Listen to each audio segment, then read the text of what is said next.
मोदी के पास दिल्ली पहुंचा सीएम योगी का फोन। 10 मिनट हुई बात, क्या योगी को देना पड़ेगा इस्तीफा? इस महिला के श्राप से खत्म हो गया अतीक अहमद का परिवार। शादी के 9 दिन बाद हो गई थी विधवा। अतीक अशरफ को मारने की सुपारी किसने दी पता चल गया। 48 घंटे होटल में बैठकर तैयार हुआ था प्लान। इधर अतीक अहमद को दफनाने की तैयारी हो रही थी, उधर सीएम योगी ने सीधे पीएम मोदी को फोन मिला दिया। वैसे तो योगी को सीधे दिल्ली जाना था, लेकिन हालातों को देखते हुए फोन पर ही बात करनी पड़ी और इसके बाद यूपी से लेकर दिल्ली तक खलबली मच गई।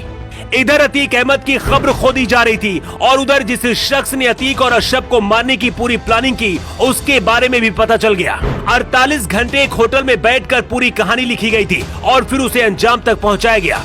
जिसने अतीक अहमद को मरवाया वो कौन है आपको बताएंगे, लेकिन उससे पहले आपको बताते हैं उस महिला की कहानी जिसके श्राप ने अतीक अहमद के परिवार को खत्म कर दिया।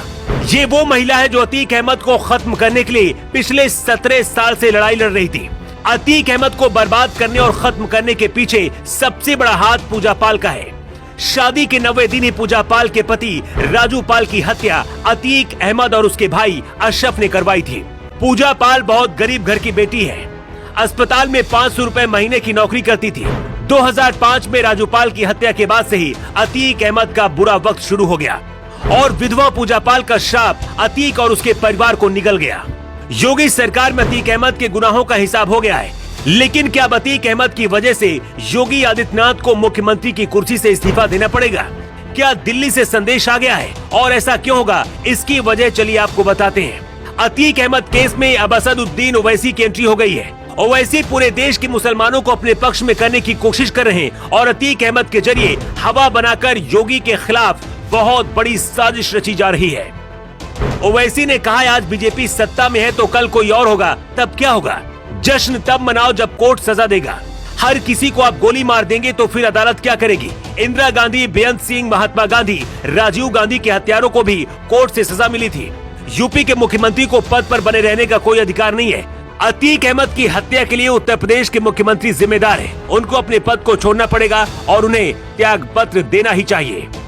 मायावती से लेकर अखिलेश यादव, डिंपल यादव से लेकर कांग्रेस के बड़े बड़े नेता अतीक अहमद के पक्ष में बयान दे रहे हैं। ये सच है कि जिस तरह से अतीक अहमद की हत्या हुई वो गलत है, लेकिन ये भी सच है कि अतीक ने जिन लोगों को मारा और जिन लोगों को मरवाया, तब यही नेता उसके कंधे पर हाथ रखकर माला पहनाते थे। हर किसी को पता है कि यूपी से योगी को हटाना आसान नहीं होगा, तो क्या अतीक को मोहरा बनाकर योगी को बलि का बकरा बनाने की कोशिश की जा रही है? सूत्रों के हवाले से खबर है कि योगी आदित्यनाथ ने पीएम मोदी से सीधे फोन पर बात की है और पूछा कि अब आगे क्या करना है, क्या मैं इस्तीफा दे दूं?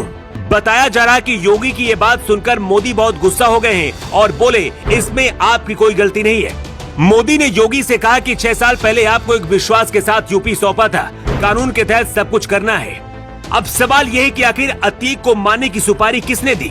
अतीक और अशरफ को मारने के बाद हत्यारों ने धार्मिक नारे लगाए। ऐसे में यूपी सरकार और मुख्यमंत्री के खिलाफ ये कोई बहुत बड़ी साजिश भी हो सकती है। अभी तक जो जानकारी मिली है उसके मुताबिक हत्यारों ने एक होटल में बैठकर 48 घंटे में प्लान तैयार किया था।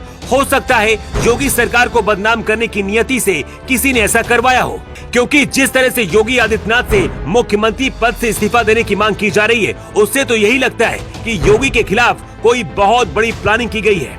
क्या आपको भी लगता है कि योगी को इस्तीफा देना चाहिए? आपकी क्या राय है कमेंट बॉक्स पर लिखकर आप जरूर बताइएगा। योगी के लिए ब्यूरो रिपोर्ट।